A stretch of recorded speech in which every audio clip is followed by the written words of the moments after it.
بسم اللہ الرحمن الرحیم۔ صراط مستقیم کے ناظرین و سامعین کو السلام علیکم۔ ناظرین اکرام، پچھلی ویڈیو میں ہم نے تخلیق حضرت آدم علیہ السلام اور حضرت آدم علیہ السلام کے جسم میں روح کے داخل کرنے کا واقعہ بیان کیا تھا۔ اسی سلسلے کو آگے بڑھاتے ہوئے آج ہم حضرت آدم علیہ السلام کا فرشتوں کو سلام کرنا اور اللہ تعالیٰ کا روحوں سے عہد لینے کا ذکر کریں گے۔ شاہ عبد العزیز محدث دہلوی رحمۃ اللہ علیہ نے تفسیر عزیزی میں لکھا ہے کہ جب حضرت آدم علیہ السلام کے تمام بدن میں روح پھیل گئی تو حکم ہوا کہ فرشتوں کے پاس جا اور ان کو السلام علیکم کہہ، پھر دیکھ کیا جواب دیتے ہیں۔ پھر حضرت آدم علیہ السلام فرشتوں کی طرف گزرے اور کہا السلام علیکم، تو فرشتوں نے کہا وعلیکم السلام ورحمۃ اللہ وبرکاتہ۔ حکم ہوا کہ یہی کلمات تحیات تیری اور تیری اولاد کے لیے ہم نے مقرر کیے ہیں۔ پھر حضرت آدم علیہ السلام نے عرض کی کہ خداوند، میری ذریت یعنی میری اولاد کیا ہے؟ فرمایا کہ تیری اولاد میرے دونوں ہاتھوں میں ہے، ان دونوں ہاتھوں میں سے جس کو تو چاہے اسی میں سے پہلے تجھ کو دکھلاؤں گا۔ حضرت آدم علیہ السلام نے عرض کی کہ میں پہلے دایاں ہاتھ اختیار کرتا ہوں۔ پھر پروردگار عالم جل جلالہ نے اپنا قدرتی دایاں ہاتھ حضرت آدم علیہ السلام کی پشت پر پھیرا تو ان کی پشت سے جس قدر نیک بخت لوگ قیامت تک پیدا ہوں گے ان کی صورتیں حضرت آدم علیہ السلام کو دکھائیں گی۔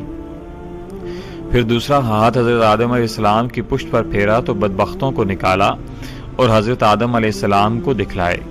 حضرت آدم علیہ السلام نے اپنی اولاد کی صورتیں دیکھیں، ان میں بڑا فرق نظر آیا، خوبصورت اور بدصورت، مفلس، لمبے قد والے، چھوٹے قد والے، اندھے، لولے وغیرہ وغیرہ۔ پھر اللہ تعالیٰ نے ان سے عہد لیا۔ ناظرین اکرام، آج کے حوالہ جات میں تفسیر عزیزی، تفسیر مظہری و تفسیر معارف القرآن، قصص الانبیاء، تفسیر ابن کثیر، مسند احمد شامل ہیں۔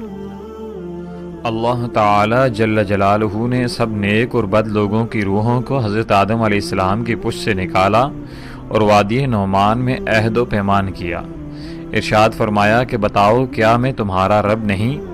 سب روحیں کہنے لگی کیوں نہیں، تو ضرور ہمارا رب ہے، جیسا کہ قرآن کریم میں ارشاد ہے وَإِذْ أَخَذَ رَبُّكَ مِن بَنِي آدَمَ مِن ظُهُورِهِمْ ذُرِّيَّتَهُمْ وَأَشْهَدَهُمْ عَلَىٰ أَنفُسِهِمْ أَلَسْتُ بِرَبِّكُمْ قَالُوا بَلَىٰ شَهِدْنَا أَن تَقُولُوا يَوْمَ الْقِيَامَةِ إِنَّا كُنَّا عَنْ هَٰذَا غَافِلِينَ۔ اور جب آپ کے رب نے حضرت آدم علیہ السلام کی پشت سے ان کی اولاد کو نکالا تو ان سے انہی کے متعلق قرار لیا کہ کیا میں تمہارا رب نہیں ہوں؟ سب نے جواب دیا کیوں نہیں، ہم سب گواہ ہیں، تاکہ تم لوگ قیامت کے روز یوں نہ کہنے لگو کہ ہم تو اس سے بے خبر تھے۔ حضور صلی اللہ علیہ وسلم نے فرمایا کہ جب پروردگار عالم جل جلالہ نے حضرت آدم علیہ السلام سے ذریت نکالی تو اس طرح نکلی جیسے کنگھی کرنے سے بال کنگھی کے اندر ہو جاتے ہیں۔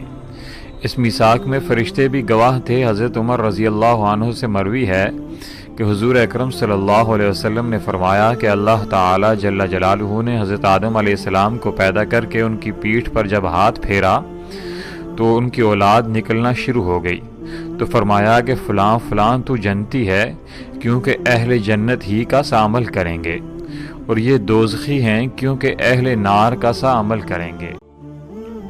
کسی نے دریافت فرمایا کہ یا رسول اللہ صلی اللہ علیہ وسلم، جب وہاں طے ہو چکا ہے تو پھر عمل کرنے کی کیا ضرورت ہے؟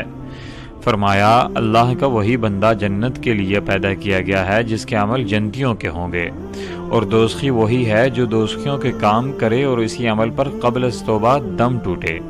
اور حضور صلی اللہ علیہ وسلم نے فرمایا کہ جب روحیں صلب آدم سے ظاہر ہوئیں تو ہر انسان کے ماتھے پر ایک روشنی چمک رہی تھی۔ تمام ذریت حضرت آدم علیہ السلام کے سامنے پیش کیا۔ حضرت آدم علیہ السلام نے دریافت کیا کہ اے رب یہ کون ہے؟ فرمایا یہ تمہاری اولاد ہے۔ ایک شخص کے چہرے پر بہت زیادہ روشنی تھی۔ حضرت آدم علیہ السلام نے دریافت کیا یا رب یہ کون ہے؟ فرمایا یہ داؤد ہیں۔ حضرت آدم علیہ السلام نے دریافت کیا ان کی عمر کیا ہے؟ فرمایا 60 سال ہے۔ حضرت آدم علیہ السلام نے کہا کہ اے رب میں اپنی عمر سے 40 سال اس کو دے دیے۔ لیکن جب حضرت آدم علیہ السلام کی عمر مکمل ہوئی اور ملک الموت فرشتہ آیا تو حضرت آدم علیہ السلام نے کہا ابھی تو میری عمر سے 40 سال باقی ہیں۔ جواب دیا یہ 40 سال آپ نے اپنے بیٹے داؤد علیہ السلام کو نہیں دیے تھے؟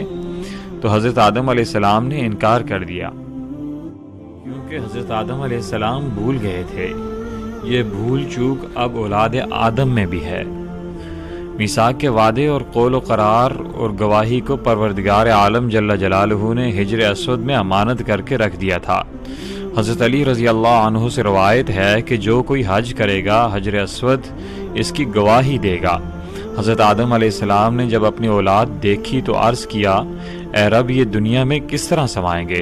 پروردگار عالم جل جلالہ نے فرمایا کسی کو زمین میں رکھوں گا یعنی مر جائیں گے، اور کسی کو ماؤں کے پیٹوں میں رکھوں گا، اور کسی کو باپوں کی پشت میں رکھوں گا۔ آج کی ویڈیو میں اتنا ہی۔ آپ سے گزارش ہے کہ ہمارے چینل کو سبسکرائب کیجیے اور ان معلومات کو اپنے دوستوں تک پہنچانے کے لیے شیئر کا آپشن استعمال کیجیے۔ اللہ تعالی ہم سب کا حامی و ناصر ہو۔ جزاک اللہ۔